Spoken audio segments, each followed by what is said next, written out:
नमस्ते दोस्तों। चलिए आज सीबीएसई के नए प्रैक्टिकल एग्जाम गाइडलाइंस को एकदम आसान भाषा में समझते हैं ताकि कोई भी कंफ्यूजन बाकी ना रहे।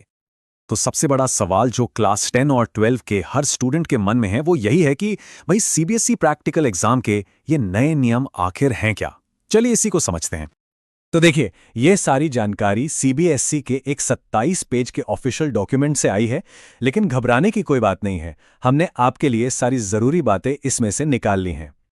तो ये जो सर्कुलर है ना, ये सभी स्कूलों के लिए एक तरह की रूल बुक है।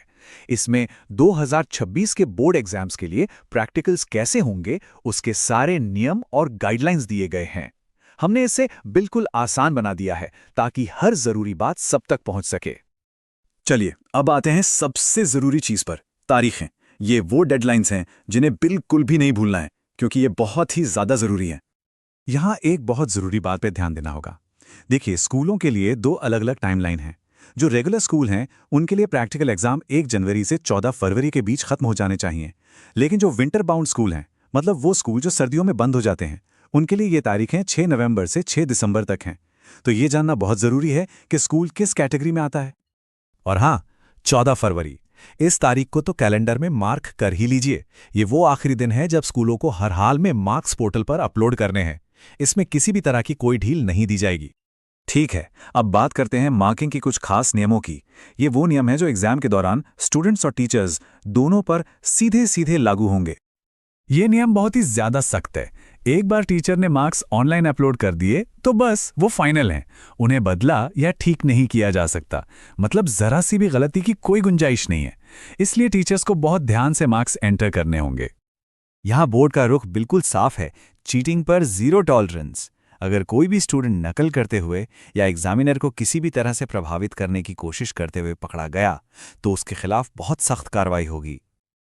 और एक और दिलचस्प नियम यह है कि टीचर्स को ये निर्देश दिए गए हैं कि वो स्टूडेंट्स को उनके प्रैक्टिकल के मार्क्स नहीं बताएंगे।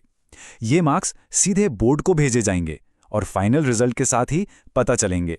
तब तक ये पूरी तरह से कॉन्फिडेंशियल रहेंगे। मैनेजमेंट को बेहतर बनाने के लिए एक और नियम है। स्कूलों को साफ तौर पर कहा गया है कि प्रैक्टिकल एक बार में ज्यादा से ज्यादा 30 स्टूडेंट्स के बैच में ही कराएं। इससे यह पक्का होगा कि हर स्टूडेंट पर ठीक से ध्यान दिया जा सके और एग्जाम आराम से हो।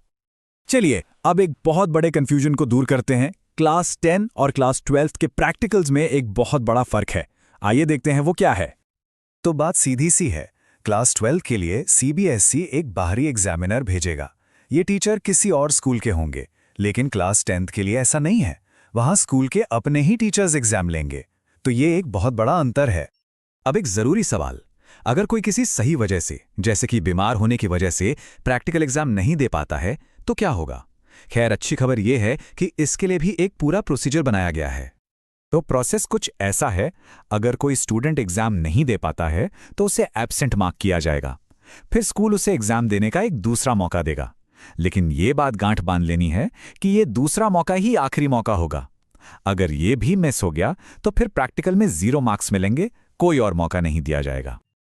और आखिर में जरा इस पर नजर डालते हैं कि ये मार्क्स कितने मायने रखते हैं। देखिए, फिजिक्स, केमिस्ट्री और कंप्यूटर साइंस जैसे सब्जेक्ट्स में पूरे 30 नंबर सीधे सीधे प्रैक्टिकल के हैं। ये बहुत बड़ा हिस्सा है। दूसरी तरफ इंग्लिश और मैथ्स में 20 नंबर इंटरनल असेसमेंट के हैं। तो कहने का मतलब यह है कि इन मार्क्स को हल्के में लेने की गलती बिल्कुल ना करें। ये ओवरऑल परसेंटेज को बढ़ाने का एक जबरदस्त मौका है।